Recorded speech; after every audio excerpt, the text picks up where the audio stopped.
How do you think people are being impacted now by the lockdown, and what's being termed as social distancing? I prefer to use the word physical distancing because it's more accurate. Actually, we're not socially distancing ourselves from people, are we? We're in some ways becoming more social. We're really feeling that need to connect with people. And I wonder how you find people are being impacted by this new norm that we've established, and maybe how psychotherapy could benefit with that. I think initially, everyone kind of almost went pause. My experience was, when it first started, some of my clients, I guess, stopped, or they pressed pause on the process because I guess they were trying to see how everything was all going to pan out. I guess, like we all were. Suddenly overnight, our lives were kind of turned upside down, and our norm was being forced to change. And I think what I'm starting to feel now is that actually people are starting to, I guess in a way, settle into the new norm, and that actually they still want and need to access the support. And so almost people have kind of gone into hibernation, but now they're starting to come back out again and access things and realize that things still are available to them. And actually they still want to access them. I almost think that the initial shock of what's happened to people has kind of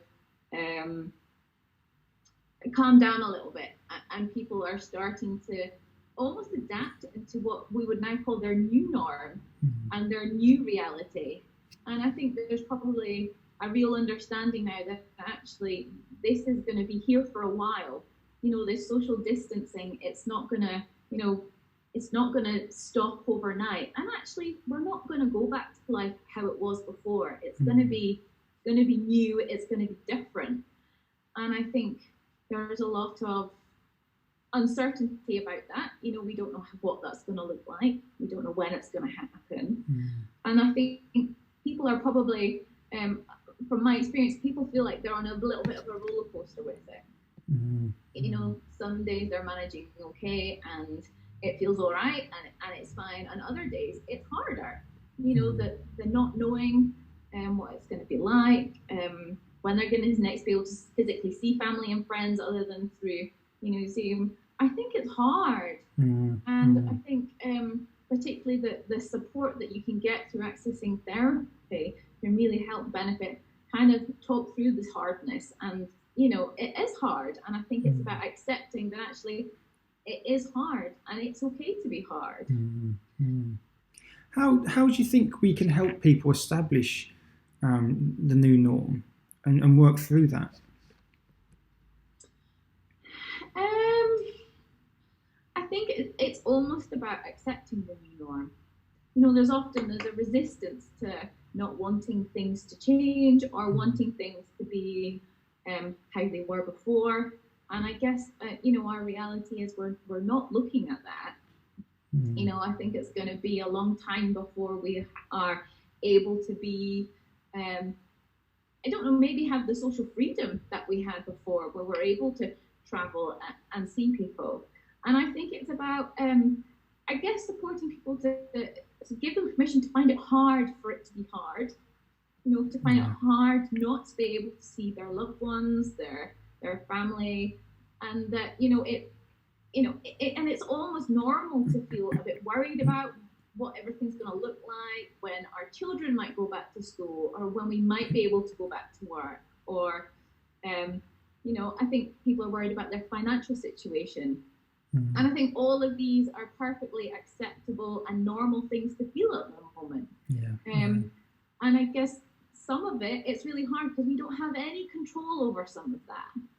And I think what's really important when there is so much that we have little control over is to acknowledge the stuff that we do have some control over, and to focus on what we can do and how we can look after ourselves. And we might not be able to visit family or friends, but actually if we need that connection, it's supporting people to identify, well, actually you can still have a connection, and it's finding the right way for them to engage in that connection. I think that's a wonderful point to be made, that the difference between the tension comes for people when there's a disparity between what's actually going on one hand, and what they want to happen, and the two aren't meeting up. And I think people feel disempowered that they can impact that on a level. And like you said, there's always something we can do to change, to take control of, even if it's what we're paying attention to and where our focus is. If we're focusing on the things that we can't change, it's going to cause us tension and anxiety. And we might find ourselves dwelling on things and worrying about things and not being able to sleep. But actually, if we shift our focus onto the things we can change, maybe how do we make connections with people in a new way? What can I take control over in my house? How can I move forward with things? And it is difficult, isn't it? And I think there's a lot at the moment going about where there's a bit of a narrative going around. Well, you've got all this time off now. People have all this time off now to do what they want, and I can learn a new language, we can get fit, and you can do all this. And the reality is, we're at home, we're parenting. We're having to run a house. We're having to kind of all of these things that are just as time consuming as what were, or we're trying to balance working from home with having family at home. And that's really, really difficult. And I think people are experiencing now that kind of expectation that they should be working at home as effectively as if they were in the office. And of course, if you've got, you're at home, you've got kids running around, and all those boundaries are being transcended into your home life, and it's really difficult. So